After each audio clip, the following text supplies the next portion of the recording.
कितना खतरनाक हो सकता है H3N2 वायरस? कहां से आया आखिरकार H3N2 वायरस? किस तरह से इससे बचा जा सकता है?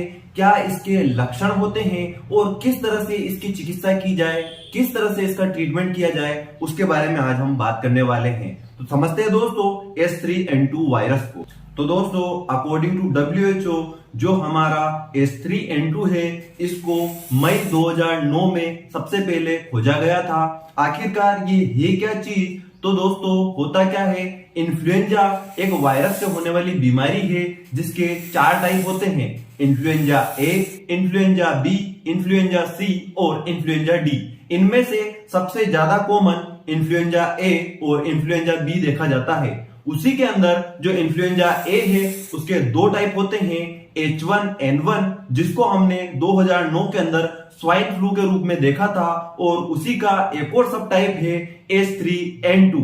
तो H3N2 जो होता है इन्फ्लुएंजा ए का सब टाइप होता है। ये एक तरह का वायरस होता है जो क्या करता है, हमारे रेस्पिरेटरी ट्रैक्ट में अंदर जाता है और विभिन्न प्रकार के सिम्टम देखने को मिलते हैं। अब क्या सिम्टम देखने को मिलते हैं उसके बारे में बात करते हैं। तो दोस्तों यहाँ पर सबसे ज्यादा देखने को मिलता है फीवर। सबसे पहले क्या देखने को मिलता है, फीवर देखने को मिलता है। और सेकेंड चीज यहाँ पर देखने को मिलती है हमें कफ।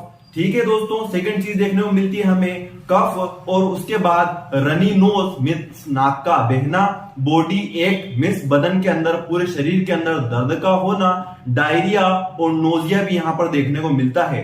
बात करें कि इसके रिस्क फैक्टर क्या है, किन लोगों को ये ज्यादा अफेक्ट करता है, तो उसके बारे में बात करते हैं। तो सबसे ज्यादा ये बच्चों के ऊपर प्रभाव दिखाता है। 5 साल से छोटे बच्चे जो होते हैं उनके अंदर अकॉर्डिंग टू WHO डेथ भी यहां पर रिकॉग्नाइज की गई है, देखी गई है। आगे बात करें तो बच्चों के साथ साथ जो ओल्ड एज पीपल है, 60 साल से ऊपर के लोग हैं, उनके अंदर भी इसका घातक प्रभाव देखा जा सकता है।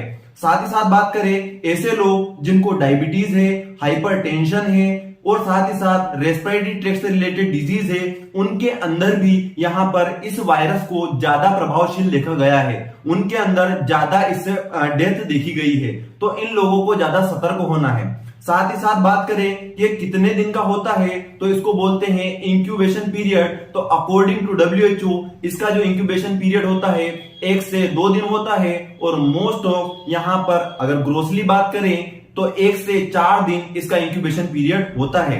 ये इसका कंपैरिजन अगर करें तो कोरोना वायरस और जो H3N2 वायरस है, दोनों के लगभग एक जैसे लक्षण हैं, लेकिन यहां पर जो डिफरेंस है उसके बारे में बात करें तो यहां पर क्या होता है कि जो कोरोना होता है वो शरीर के अंदर जाने के बाद, जो कोविड वायरस शरीर के अंदर जाता है तो वो कम से कम 7 दिन के बाद सिम्टम दिखाता है। लेकिन जो हमारा H3N2 है, इसके अंदर वायरस शरीर के अंदर जाते ही 2 दिन के अंदर या उसी दिन के अंदर उसी दिन आपको सिम्टम देखने को मिल सकते हैं। ये जो होता है बिना मेडिसिन के 7 दिन के अंदर ठीक हो जाता है, 1 वीक के अंदर ठीक हो जाता है बिना किसी मेडिसिन के लिए।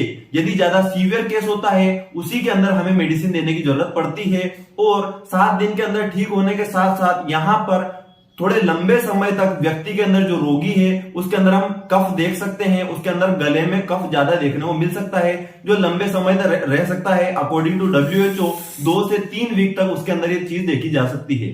आगे बात करें तो इसको पता कैसे करें, किस तरह से इसको डायग्नोस किया जाए, तो इसको डायग्नोस करने के लिए क्या किया जाता है, RT-PCR किया जाता है। जो RT-PCR हम कोविड के लिए कर रहे थे, नेजल का स्पुटम लेकर, नेजल का सैंपल लेकर जो हम जिस तरह से उसको चेक कर रहे थे, उसी तरह से यहाँ पर H3N2 को भी पता किया जा सकता है। इसके लिए एक टेस्ट और किया जाता है RIDTS, जिसका फुल फॉर्म होता है रैपिड इन्फ्लुएंजा डायग्नोस्टिक टेस्ट। ये भी किया जाता है, लेकिन ये जो होता है थोड़ा कम इफेक्टिव होता है एज कंपेयर ऑफ RT-PCR। तो यहाँ पर RT-PCR को ज्यादा यहाँ पर इंपोर्टेंस दी जाती है।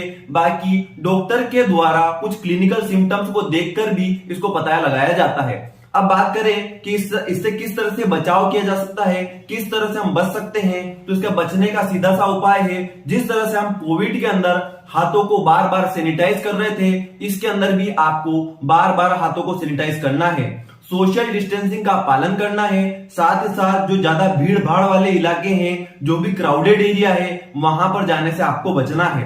साथ ही साथ में आपको मास्क को लगाना है और जितना हो सके लोगों से आपको दूरी बना के रखना है। यदि कोई इन्फेक्टेड व्यक्ति है भी सही तो उससे आप सोशल डिस्टेंसिंग का पालन करें, बार बार अपने हाथों को सैनिटाइज करें, मास्क को विशेष टूल से लगाएं। तो इन चीजों से आप इससे बच सकते हैं। कुछ आयुर्वेदिक रेमेडीज के बारे में बताता हूं, तो आप कोशिश करें कि घर में भाप लेने की कोशिश करें।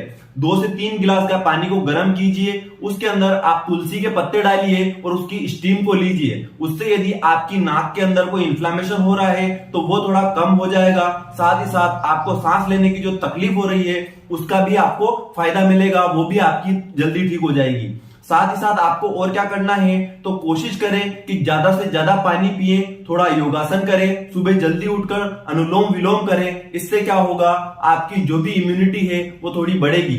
साथ ही साथ आप और क्या कर सकते हैं, तो आयुर्वेद के अंदर आप त्रिकटु चूर्ण जो होता है उसका काढ़ा यूज कर सकते हैं और साथ ही साथ गिलोय सत्व को भी ले सकते हैं जो आपकी इम्यूनिटी को बढ़ाएगा, जिससे आप इस प्रकार के घातक वायरस से बच पाएंगे। आगे बात करें इसके ट्रीटमेंट की, तो ट्रीटमेंट अकॉर्डिंग टू WHO यहाँ पर एंटीवायरल ड्रग हमें नहीं देना चाहिए, क्योंकि जो इन्फ्लुएंजा होता है वो एंटीवायरल ड्रग के द्वारा खत्म नहीं होता है। एंटीवायरल ड्रग के लिए इन्फ्लुएंजा जो होता है रेसिस्ट होता है, इसलिए हमें वहां पर जो एंटीवायरल ड्रग होती है उसको नहीं देना चाहिए। तो किस तरह से ट्रीटमेंट किया जाए, तो दोस्तों जैसा कि मैंने आपको पहले बताया कि 6 से 7 दिन के अंदर खुद ब खुद ठीक हो जाती है। लेकिन यदि सीवियर केस है, ज्यादा परेशानी आ रही है या सिम्टम ज्यादा बढ़ चुके हैं, तो आप हॉस्पिटल के अंदर उस पेशेंट को ले जाइए। वहां पर क्या होगा, सिम्टोमेटिक उसका ट्रीटमेंट किया जाएगा। सिम्टोमेटिक का मतलब क्या, जिस तरह के लक्षण दिख रहे हैं उसी के अकॉर्डिंग उसकी चिकित्सा की जाएगी। लेकिन यहाँ पर ध्यान रखने वाली बात है, एंटीवायरल ड्रग यहाँ पर नहीं देना है। साथ ही साथ बात करें तो यहाँ पर क्या होगा, व्यक्ति को वेंटिलेशन भी दिया जा सकता है। यदि सीवियर केस है तो उस कंडीशन में वेंटिलेशन भी दिया जा सकता है। साथ ही साथ जो भी सांस से संबंधित बीमारियां उसको हो रही है उनका भी ट्रीटमेंट किया जा सकता है। यहाँ पर यदि व्यक्ति को अस्थमा है, COPD है, इस तरह की और भी रेस्पिरेटरी ट्रैक्ट रिलेटेड डिजीज है, तो वहां पर जो भी कोर्टिकोस्टेरॉइड यूज किया जा रहा है उसका सोच समझकर यूज करना चाहिए। तो इस तरह से इसका ट्रीटमेंट होता है। साथ ही साथ इसका और नॉलेज आप चाहते हैं तो कमेंट में जरूर बताएं, मैं और इसके बारे में अच्छे से आपको समझाऊंगा। ये वीडियो आपको कैसा लगा कमेंट में जरूर बताएं, वीडियो को लाइक कर दीजिए और यदि आप इसी तरह की इंफॉर्मेशन और ज्यादा चाहते हैं तो मेरे चैनल को सब्सक्राइब कर लीजिए, बेल आइकन को प्रेस कर दीजिए ताकि आने वाली वीडियो की अपडेट आपको मिलती रहे। धन्यवाद।